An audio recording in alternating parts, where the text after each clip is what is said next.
Understanding the phrase, swindle someone, in English. Hello everyone, welcome back to our English language learning series. Today, we're going to explore a very interesting phrase, swindle someone. This phrase is used quite often in English, and understanding it will definitely add to your language skills. So, let's dive in and unravel the meaning and usage of swindle someone. The phrase, swindle someone, refers to the act of deceiving or tricking someone, usually to gain money or property dishonestly. It's a term often associated with fraud and scams.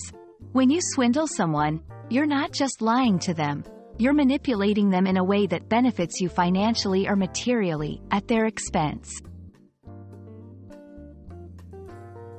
To better understand, let's look at some examples.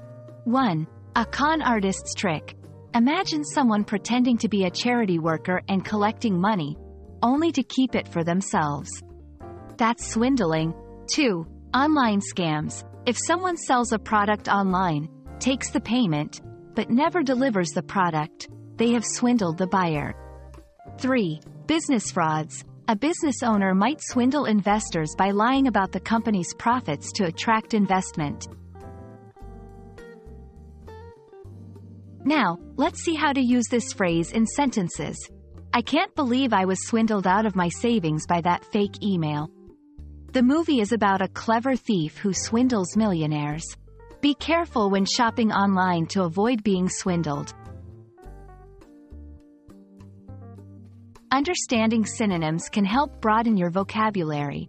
Some synonyms for swindle include defraud, cheat, con, bamboozle.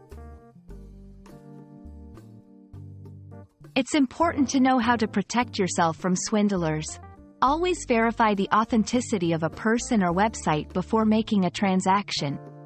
Be wary of deals that seem too good to be true. Keep your personal and financial information secure. That's all about swindle someone. Remember, it's a phrase that's not only useful to understand but also crucial to be aware of in your daily interactions, especially in the digital age. I hope this video has been informative and helpful. Stay safe, and happy learning. See you in the next video.